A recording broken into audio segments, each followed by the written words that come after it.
Perkenalkan, nama saya Lucius Supriyatno. Saya guru agama Katolik dan Budi Pekerti di SMK Negeri 7 Surakarta. Saat ini saya sebagai mahasiswa PPG dalam jabatan batch 1 tahun 2025 di LPTK Sekolah Tinggi Pastoral Santo Fransiskus Assisi Semarang dengan NIM 25104287. Saat ini saya akan menyajikan video pembelajaran di kelas 10 DKV dengan materi sengsara dan wafat Yesus. Selamat menyaksikan. Apabila ada kesalahan, mohon koreksinya. Sekian, terima kasih, berkah dalam. Selamat siang semuanya. Masih semangat siang hari ini. Sebelum kita mulai untuk pembelajaran siang hari ini, mari kita buka dulu dengan doa.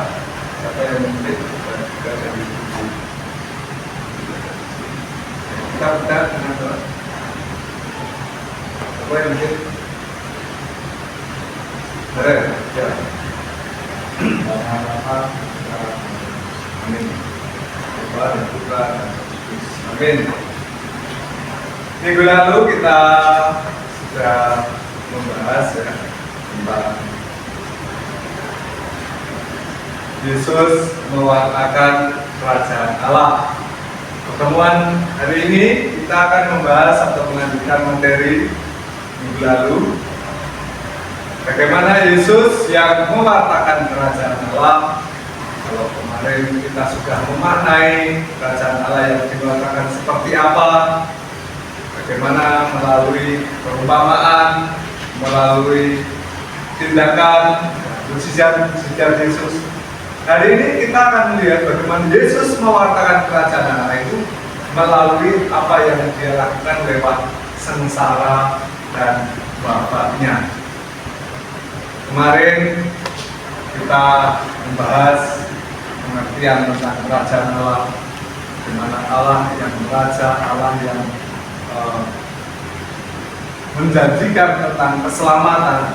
Keselamatan yang seperti apa?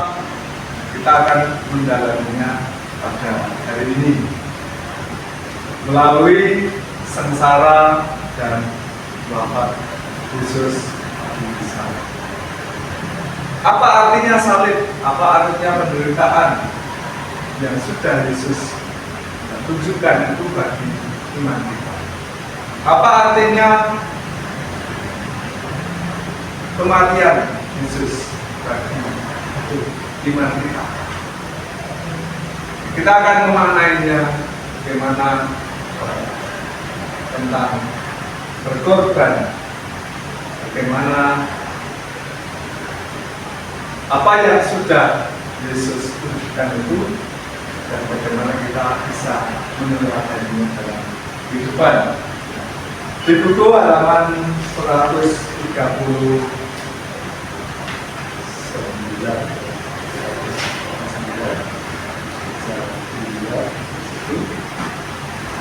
kita akan mencoba untuk menggali atau mencari apa makna berkorban bagi kita, atau mungkin juga semua dari kita pasti pernah memberikan berbuat baik, ya pasti pernah ya berbuat baik, pasti pernah menolong orang lain, pasti pernah memberikan bantuan.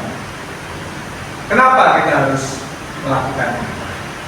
Atau ada sesuatu yang bisa kita timbal dari atau dari perbuatan yang kita lakukan itu bermanfaat apa bagi orang lain maupun juga bagi diri kita. Silakan didiskusikan dalam kelompok. Kita akan buat kelompok supaya mudah saja. Yang kelompok kanan dan kelompok kiri gitu ya. Kelompoknya cowok-cowok dan kelompoknya cewek-cewek. Cewek sebelah kiri. Nah, di scan barcode-nya. Itu adalah sebuah video dari Mary Yana. tentang kebaikan ataupun tentang pengorbanan. Itu ketika kebaikanmu dibalas dengan kejahatan. Jadi silakan dilihat.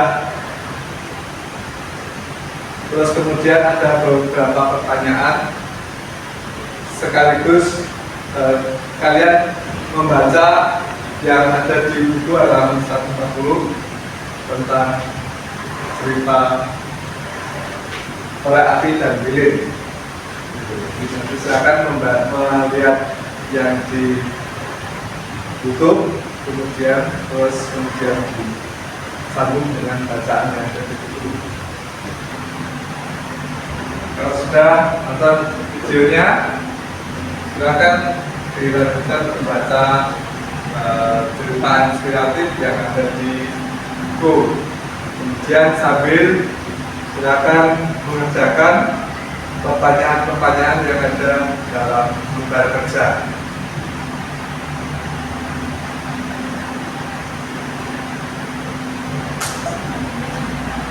Bacakan hasilnya.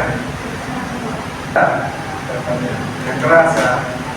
Karena mereka tidak selalu baik.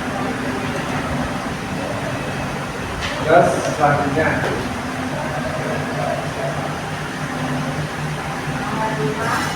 Nah, karena seringkali kami berharap orang yang menolak kami bantu akan membalas kebaikan kita.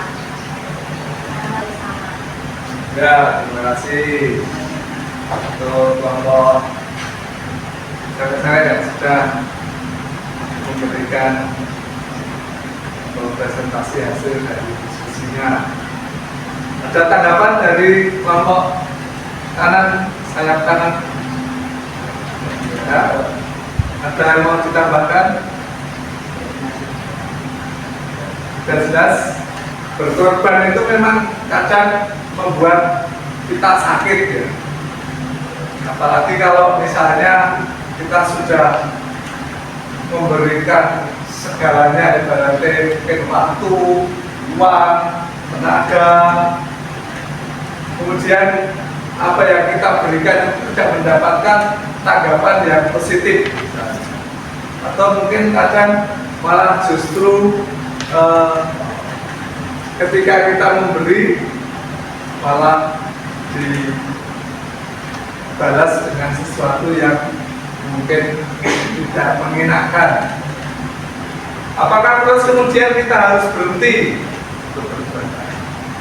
Perbuatan baik seperti pada gambaran lilin dan korek api, kita memberi itu tidak pernah atau diharapkan tidak pamrih,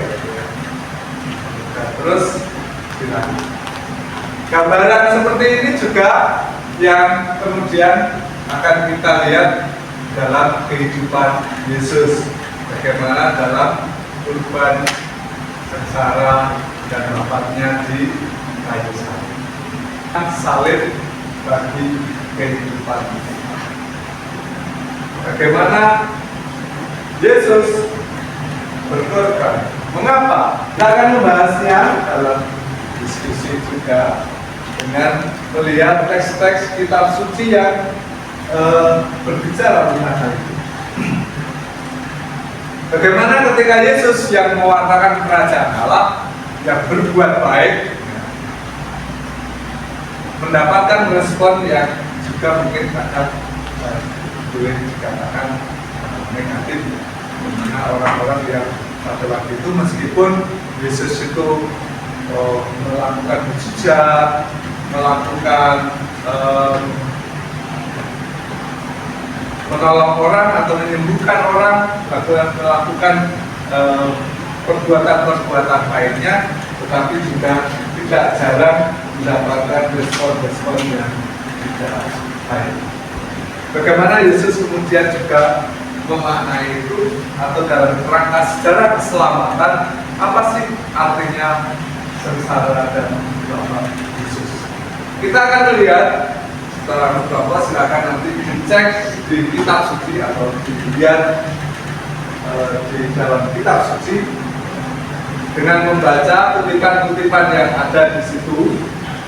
Silakan untuk mencari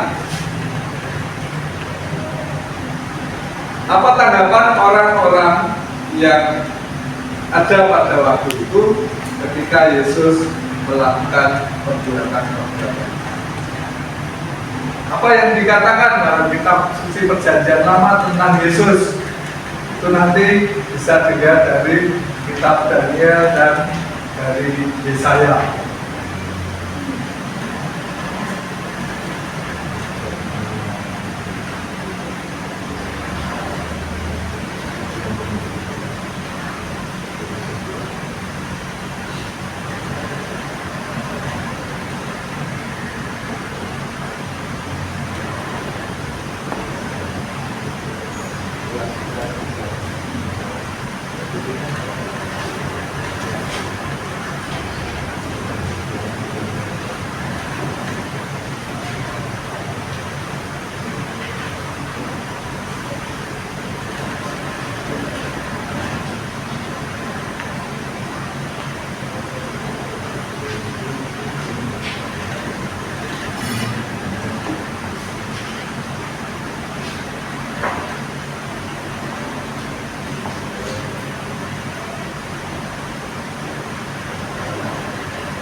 Ya, nanti saling melengkapi ya. Kalau misalnya ada yang belum,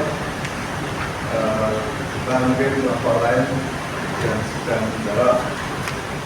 Silakan dari kelompok salah-salah nih ya, yang sudah dikerjakan sampai mana, silakan dibaca.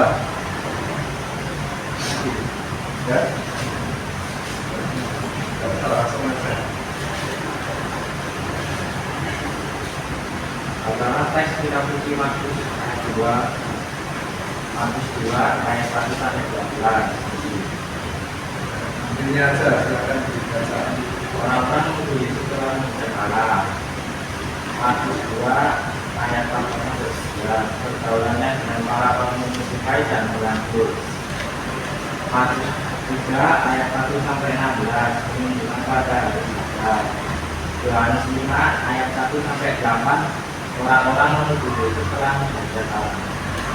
Yohanes 7 ayat 1 sampai 13 dia adalah nabi.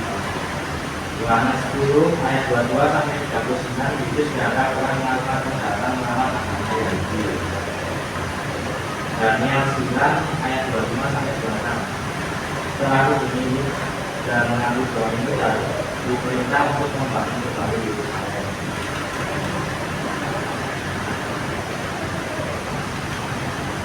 Ya, ada yang melengkapi dari kelompok sebelah. Apa yang menjadi tujuan terhadap Yesus tadi sudah disampaikan dari kelompok bawah. Dan apa yang disampaikan oleh Nabi Daniel dan Yesaya? Apa yang ditulis? Coba dibacakan.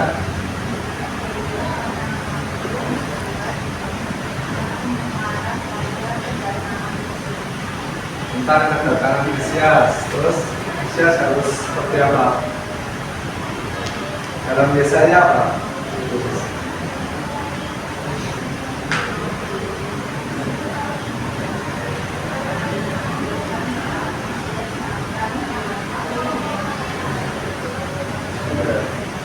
Terus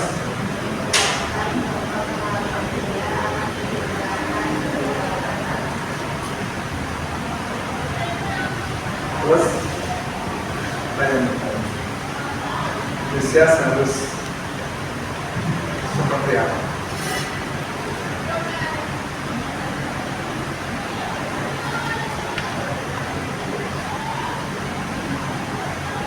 apa yang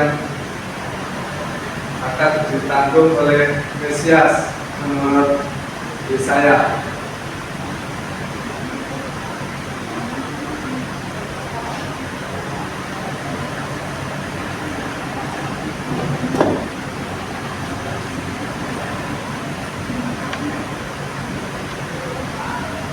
Ya, dari kelompok Tasawuf ada yang mau mengungkapkan apa yang diramalkan oleh Yesaya tentang Mesias?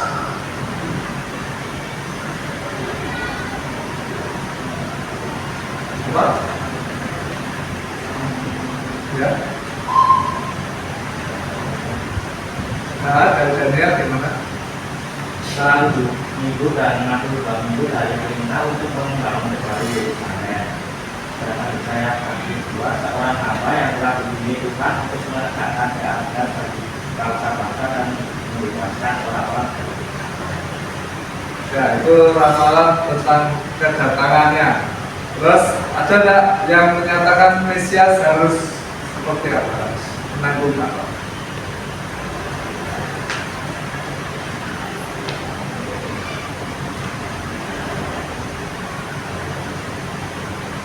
Ada temukan apa yang akan ditanggung oleh Mesias menurut Yesaya?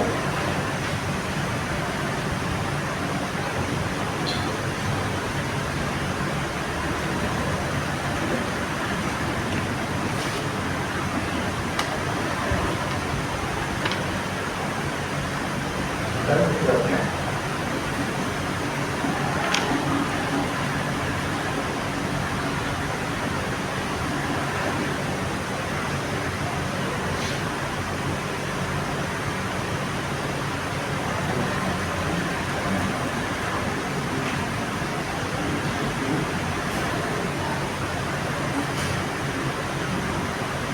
Ya, nanti kita.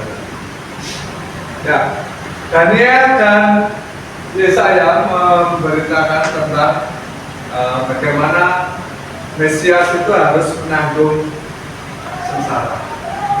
Jadi, keselamatan yang dijanjikan melalui Mesias, tetapi Mesias itu harus menanggung banyak hal dalam hidupnya. Kemudian disampaikan juga oleh Nabi Yesus. Yesus tentu juga sudah mengetahui dari awal kedatangannya untuk apa. Begitu juga ketika tadi sudah kita diskusikan, banyak orang yang mungkin bersikap menolak ataupun mungkin juga melakukan tuduhan-tuduhan yang dilontarkan bagaimana Yesus dianggap menghujat. Artinya Yesus tahu bahwa melakukan kebaikan itu juga tentu banyak yang akan menimpanya. Tapi Yesus tetap melakukan itu. Termasuk juga resiko yang ditanggung oleh Yesus sendiri melalui salib, melalui sengsara.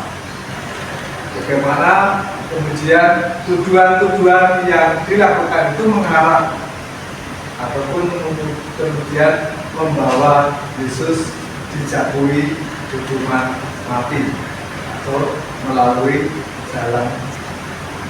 Lalu apa makna salib bagi kita orang Kristiani? Apa artinya Yesus harus, kenapa Yesus harus menanggung ataupun rela memanggul salib sampai dibabat dan kemudian dimatangkan. Silakan dibaca di lembar kerja yang terakhir ini. Kita akan memaknai tentang arti sengsara dan wafat Yesus dari teks kitab suci silakan didiskusikan dengan kelompok untuk memaknai apa sih artinya sengsara dan wafat Yesus bagi iman kita sebagai orang Kristen.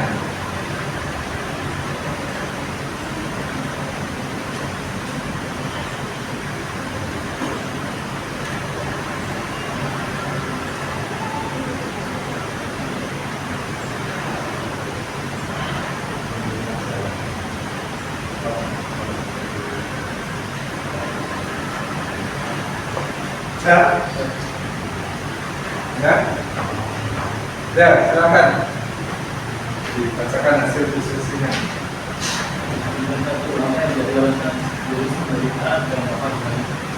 Yesus diangkat sebagai anak Allah dan menyamakan dirinya yang dianggap perbuatan yang sebelumnya. Ya, dari kelompok sudah mau menambahkan, silakan.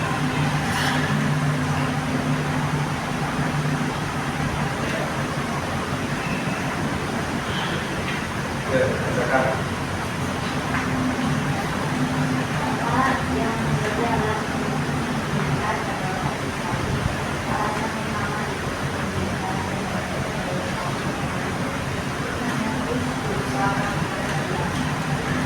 Ya, terus.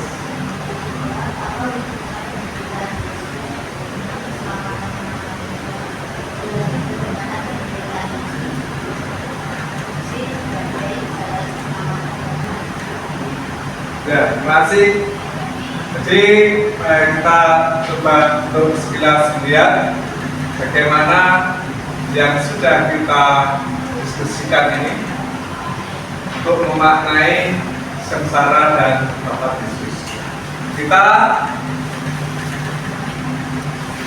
yakin dan percaya bahwa kita ini sudah ditebus.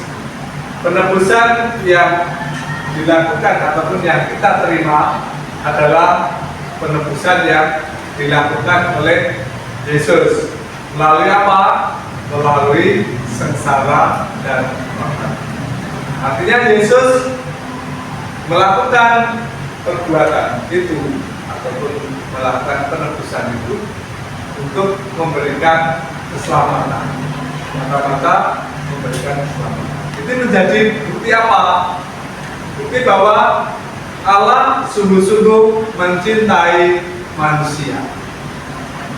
Dari awal sejarah keselamatan, Allah mau memberikan keselamatan. Salah satunya yaitu kemudian melalui Yesus sebagai wujud nyata dari cinta Allah itu, sebagai pemenuhan dari janji Allah sendiri melalui Yesus. Dan di situ juga terungkap bagaimana Allah yang begitu mengasihi manusia sehingga merelakan putranya dan tunggal untuk memberikan keselamatan, bahkan melalui salib, melalui jalan penderitaan.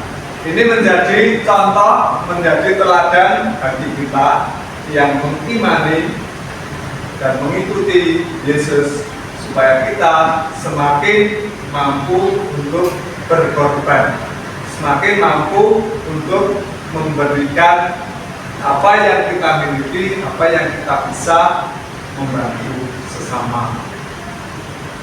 Meskipun apa yang kita lakukan itu kadang tidak mendapatkan balasan yang menyenangkan, tapi tetap harus kita lakukan. Minggu depan kita akan mempelajari tentang ataupun materinya tentang kebangkitan dan kenaikan Yesus. Materi yang akan datang. Untuk materi hari ini apakah sudah cukup jelas atau ada pertanyaan lagi? Jelas ya. Untuk minggu depan ada tugas kalian yang bisa dikerjakan di kelompok masing-masing untuk memahami tentang upacara kematian. Di sekitar kita kan ada banyak upacara, mungkin ruahan atau mungkin juga di tempat-tempat yang lain ada nyadran atau mungkin ziarah ke makam. Coba kalian tuliskan mungkin upacara-upacara, bisa browsing juga di internet upacara tradisional yang berkaitan dengan upacara kematian. Nanti silakan dicatat upacaranya apa, kemudian ritualnya seperti apa, kemudian makna dari ritual itu apa. Jadi silakan dikerjakan, nanti dipresentasikan pada awal pembelajaran minggu depan. Terima kasih untuk siang hari ini, kita cukupkan untuk pelajaran hari ini. Kita tutup dengan doa. Ya, silakan. Terima kasih.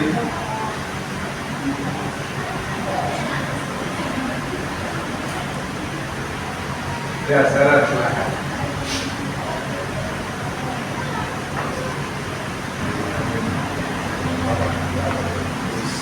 Selamat siang.